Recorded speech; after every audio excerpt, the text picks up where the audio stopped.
Pero yo quería hacer hincapié en un tema que me parece que aparece recurrentemente y que, por lo menos desde nuestro punto de vista, tiene poco que ver con esta cuestión. Nosotros, en realidad, estamos cuestionando este fallo cautelar, reitero, y ha quedado confirmado en la respuesta y lectura del acta de audiencia de conciliación, porque tenemos la sospecha más que fundada de que ha sido negociado y traficado por este fantasma que no aparece en el acta, pero que estaba presente en la reunión, que es el señor Silvio Robles, que parece actuar como quinto cortesano, porque incluso, reitero, en una expresión pública ha pretendido que un fallo cautelar lleve su nombre. Esa es la cuestión básica. Por supuesto, eso demuestra la negociación y el tráfico de influencias, que eso se volcó al contenido y el contenido es absolutamente arbitrario, como también quedó demostrado en el testimonio del responsable de la Oficina de Análisis Económico, que reconoció, me refiero a la Oficina de Análisis Económico de la Corte, que no fueron consultados para establecer los porcentajes de coparticipación. Gracias, presidente. Gracias, diputado Moró. Diputado López. Presidenta, un comentario antes de la pregunta. Quiero que recordemos todos que, además de que es una causa en trámite, como lo venimos diciendo, esta causa está enmarcada en el artículo 117 de la Constitución Nacional. Es decir, la Corte ejerce su competencia originaria y exclusiva. Así termina el artículo de la Constitución Nacional. Así que, por más ley de cautelares que haya, por más apelaciones que haya, nosotros estamos en una situación donde, por un artículo de la Constitución Nacional, la Corte está ejerciendo su jurisdicción de manera originaria y exclusiva. Dicho esto, le quería hacer una pregunta a la testigo en relación a si me podría precisar, cuando hizo el croquis de la audiencia, usted se refirió a que era una audiencia, no sé si utilizó el término privada o reservada, porque hasta donde yo sé, las audiencias que sean reservadas para las partes, de modo alguno, implican que sean secretas, sobre todo cuando está representado el Estado Nacional y el Estado de la Ciudad de Buenos Aires. Son audiencias de conciliación, pero que sean reservadas a las partes no significa que sean secretas o reservadas en términos absolutos, porque usted hace referencia y los diputados hacen referencia al señor Silvio Robles, si participó o no de la audiencia, que empleados del tribunal o funcionarios del tribunal participen de una audiencia que no es secreta. Yo no le veo ningún obstáculo ni ninguna irregularidad. Entonces la pregunta es, si el Estado Nacional pidió que esa audiencia sea secreta o reservada, más allá de lo que se establece en una audiencia de conciliación de las partes. ¿Por qué no está en el acta? Ese es el gran tema, ¿no? ¿Por qué? Es un oficial público. ¿Qué problema hay? No dialoguen. ¿Quién quiere hacer uso de la palabra? Diputado Moró. La pregunta Diputado Tagliade. Te conteste, no, que conteste la licenciada. Si recuerda, la licenciada... Y le sacaron los celulares. ¿Cómo que tiene que ver? Diputado Martínez, prenda el micrófono y hable si va a decir algo, por favor. Tome el micrófono. Diputado Moró tiene la palabra. Simplemente, frente a la observación que acaba de hacer el diputado López, yo lo que quiero remarcar es que se trata de un oficial público cuya presencia no está registrada en el acta. Y eso obviamente es una gravísima irregularidad, porque el acta da fe de las circunstancias en que se desarrolló la audiencia. En este caso no da fe, viola la segunda parte del artículo 290 y además confirma la teoría de que el único oficial público de la Corte que participa de este tipo de audiencias, o participó de este tipo de audiencias, es el señor Silvio Robles, que casualmente es el que tuvo expresiones públicas en un diálogo con el ministro de Seguridad y Justicia de la ciudad, diciendo que había obtenido un fallo favorable a la ciudad, a su nombre. Sí, diputado Tonelli. Una pregunta, quería agregar a mi pregunta, además el Estado Nacional por lo menos había pedido que sea secreta la audiencia, si tuvo algún tipo de intervención el señor Silvio Robles en la audiencia.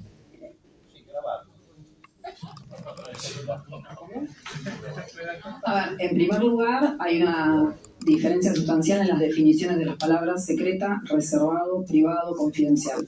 Yo en ningún momento utilicé la palabra secreta. Todo lo vinculado con el aumento del índice de coparticipación de la ciudad desde el año 2016, las reducciones que se hicieron tanto en el gobierno de Macri como en el gobierno nuestro fueron siempre públicas.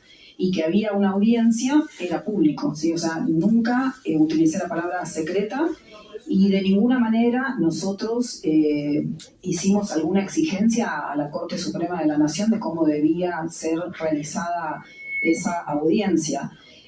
Cuando nos citan a esa audiencia, sí nos dicen que iba a ser una audiencia de carácter reservado, privado, donde íbamos a estar determinadas personas y no otras. Y en ese sentido, nosotros no pudimos ingresar a nuestra prensa ni a ningún asesor a esa audiencia. Entonces, por eso a mí me llamó mucho la atención cuando doy vuelta y miro a ver si estábamos solos, que hubiese alguien sentado atrás, cuando no, por lo menos no nos habían dejado a nosotros que ingresáramos otras personas y no había como cierto compromiso de que la reunión esa íbamos a estar solamente las partes. No. Sí, Usted, diputado Tonelli. que haya sido verbalizada de ninguna manera. Diputado Tonelli.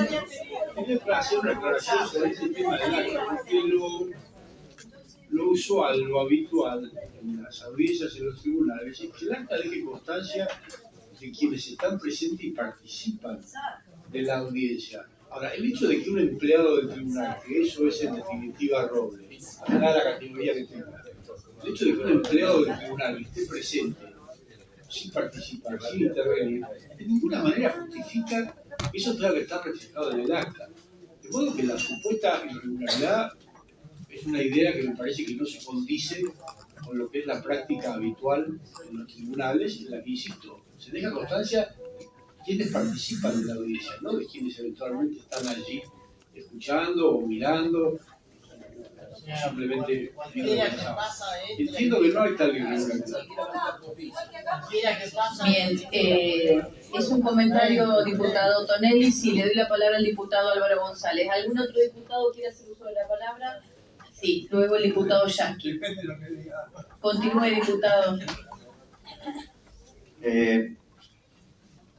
Para poner claridad a lo que me contestó la diputada, porque después se me armó todo. La diputada, la licenciada Rey.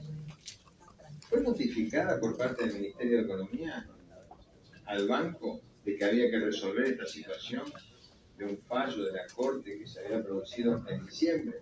¿Por qué pregunto esto? Porque yo tengo acá un intercambio de notas entre el ministro Mura y usted, en donde el ministro Mura le pide, a partir del fallo de la Corte, que se haga efectivo el depósito diario de lo tal cual dice la ley de coparticipación, porque de eso estábamos hablando, y usted, entre las cosas que le contesta, le dice que un poco diciendo lo que usted decía, que el banco no tiene la misión de distribuir los fondos coparticipables, según los porcentajes establecidos en la normativa nacional vigente, careciendo de facultades para realizar interpretaciones y o modificaciones de las mismas. En un párrafo posterior, casi sobre el final de la nota, usted le dice, en este último sentido, se informa que el banco se encuentra realizando los actos necesarios para tornar operativa la decisión administrativa 1282/22 de la Jefatura de Gabinete de Ministros, dictada con motivo de la medida cautelar aludida oportunamente, razón por la cual los invitamos a concurrir a nuestra sede a los efectos de registrar la apertura de la cuenta corriente en la cual se depositarán los títulos públicos indicados en la mencionada decisión administrativa, con el objeto de que queden a disposición de la ciudad de Buenos Aires. Entonces, encuentro como una contradicción. Pero, No. Estoy hablando con la licenciada que se defiende muy bien sola, no necesita de todos ustedes. No, si me permite, Si Rosati te necesita. Y Roble tampoco. Pero se lo van a traer a Roble, yo lo defiendo a Roble, ustedes lo atacan, quédese tranquilo. No, si me permite... No sé, voy a ver, depende de lo que diga, qué sé yo. Por favor, respeto hacia la testigo que responda la pregunta. Igual quiero aclarar que lo que dijo el doctor Díez es que las sentencias se pagan con la estimación presupuestaria, que no habiendo estimación presupuestaria deberían pagarse en bonos. Esa aclaración respecto a lo que dijo. Sí, siga, testigo, por favor. Sí, en primer lugar, ratificar lo que acabo de decir. Nosotros no fuimos notificados por la Corte Suprema porque la Corte entiendo que sabe que nosotros no somos parte del juicio. Por otra parte, el Ministerio de Economía de la Nación y la Jefatura de Gabinete de la Nación, que son los que representan al Poder Ejecutivo en esta materia de coparticipación federal de impuestos, no nos notifican, sino que nos instruyen respecto de las acciones que deberíamos tomar. Nosotros recibimos una instrucción que tiene que ver con hacer el pago de la coparticipación, una decisión, por supuesto, del Poder Ejecutivo, a través de títulos públicos. Para eso nosotros, el Banco Nación, lo que hizo cuando recibe esa instrucción es solicitarle al gobierno de la ciudad que abra una cuenta comitente, porque como ustedes saben, los títulos públicos no pueden ser depositados en las cuentas comunes del régimen de coparticipación. Pasó, por ejemplo, en los casos de San Luis y de Santa Fe, que tuvimos que abrir, el Banco Nación, no estaba yo en ese momento, pero el Banco Nación tuvo que abrir cuentas comitentes para transferir esos títulos.